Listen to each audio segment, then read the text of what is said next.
Bonjour, c'est Gilles du site boursicoté.com. Voici l'analyse technique du CAC 40 en intraday pour cette séance du vendredi 20 décembre 2013. Avec aujourd'hui une séance qui prend le chemin de la continuité par rapport à la phase de hausse que nous connaissons depuis donc l'annonce de la Fed, puisque depuis mercredi soir, les cours connaissent une hausse assez dynamique.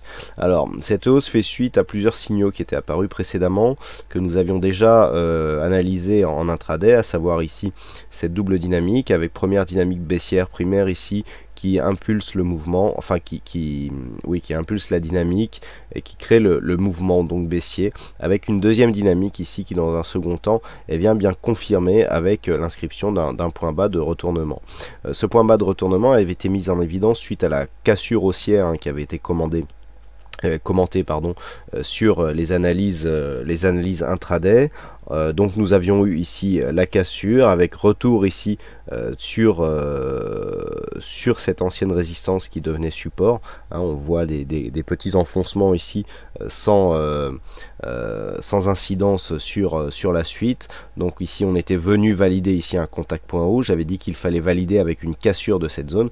Et bien la cassure est intervenue sur la Fed, puisqu'après avoir ici marqué ce plus haut, quasi équivalent à celui que nous avions eu le 11 décembre, les cours sont revenus ici tester la zone de résistance comme un support, et puis on a confirmé avec une cassure et donc des points hauts qui se sont inscrits de plus en plus haut, donc avec ce premier point haut ici, cette deuxième dynamique, et aujourd'hui on confirme donc par un signal de continuité. Donc nous allons nous attacher à analyser la poursuite. Alors ce qui est intéressant déjà, c'est de constater que les cours sont revenus rangés entre deux zones qui étaient déjà identifiées. Vous pouvez le vérifier sur les précédentes analyses. 4169,3 et ici 4195 étaient déjà identifiés dans les précédentes analyses, et c'est juste dans cette zone ici que les cours pour l'instant viennent évoluer en ce début de séance. Donc je rappelle aussi que c'est une séance à 4 sorcières, donc on peut attendre une grande volatilité, notamment autour de 16h donc en fait entre midi et 16h sur l'indice français. Je rappelle donc pour que le CAC 40 lui, les contrats à échéance expirent à 16h pour ce qui est du CAC 40.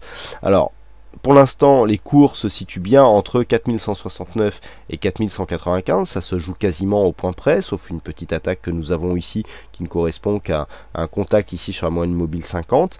On a quand même, suite à ce nouveau point haut, cette impression de range, avec des points hauts, des points bas assez clairement définis, une évolution horizontale, des contacts bol sub, bol inférieur, pas trop de phases d'exagération, donc une neutralisation sur un point haut de cette tendance. Alors par rapport au reste, on a une dynamique qui n'est pas assez régulière pour être tracée, mais qui reste encore dans la continuité.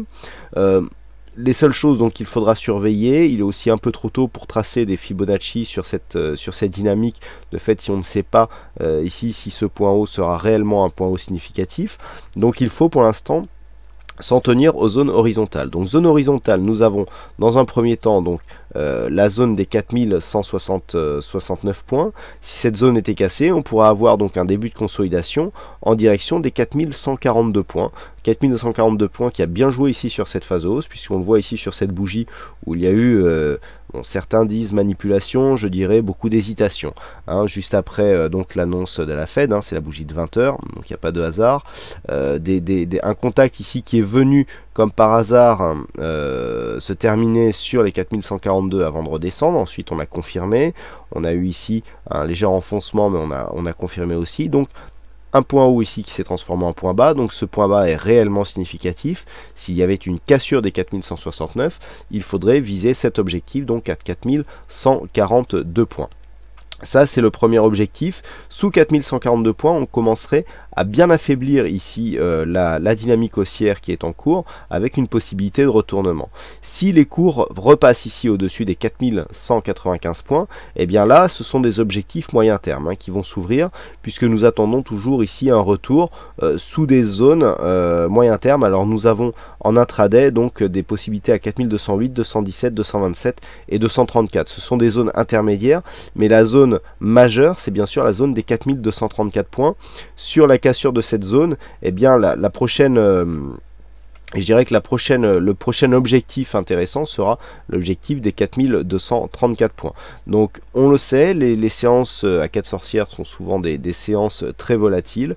Pour l'instant, les marchés sont relativement calmes. On a un peu plus de mouvement, en tout cas depuis hier soir, sur les devises et même depuis sur certaines matières premières. Hein. Bon, ce sont des réactions qui sont en relation directe avec les annonces de la Fed de mercredi. C'est a priori en train de se calmer, en tout cas en ce qui concerne l'euro-dollar et le gold, hein, puisqu'on assiste à des phases de stabilisation. Mais ça, je vous en parlerai un peu plus ce soir dans les analyses Forex et les analyses matières premières. Voilà, donc les points à surveiller, toujours ici les zones d'évolution de range, avec possibilité donc en cas de cassure de revenir sur 4142 points. J'insiste sur le fait qu'un retour ici sur 4142 points marquerait une sortie de la dynamique, mais on ne remettrait pas en cause la tendance, la poursuite de la tendance haussière. Il faudrait vraiment revenir et casser ici sur ces 4124 pour repasser dans un flux de retournement, tout simplement, puisque cette zone des 4124 ici, si elle était cassée, eh bien, alors tant qu'on reste au-dessus, on ne ferait que valider d'un point de vue court moyen terme un ancien point haut pour un nouveau point bas. Donc là, on pourra avoir des signaux de continuité suite au franchissement donc, qui a été fait ici sur la Fed. Par contre, si on revient ici sous cette zone, on invalidera donc la poursuite de la dynamique, puisqu'on n'aurait plus ce point haut ici qui se transformerait en nouveau point bas. Et puis il y a aussi des reports d'amplitude hein, qui sont possibles donc entre cette zone de point bas ici 4043 donc à 4128 hein, ce qui représente environ 85 points, donc 85 points ici sur cette ligne d'eau, et bien nous emmène à 4210. Donc on le voit hein, une cassure ici de cette zone de point haut temporaire est tout à fait possible et ne correspondrait qu'à un objectif de report d'amplitude par rapport à cette phase. Alors j'ai essayé de vous la montrer voilà un peu mieux, donc où nous sommes venus rebondir donc sous cette zone intermédiaire donc à deux reprises hein, donc premier rebond ici, deuxième rebond et ensuite on est passé, et donc dans ce cas eh bien quand une résistance ici horizontale est clairement définie, on reporte l'amplitude maximum qui est sous cette phase au-dessus pour trouver l'objectif, et donc ceci nous emmène à 4210 points. Voilà donc ce que l'on peut dire sur cette analyse technique du CAC 40. Bah écoutez, il ne me reste plus qu'à vous souhaiter à toutes et à tous une bonne séance, bonne chance dans le prochain trade, et on se retrouve donc dès ce soir pour toutes les autres analyses techniques du site boursicoté.com. Bonne séance à tous.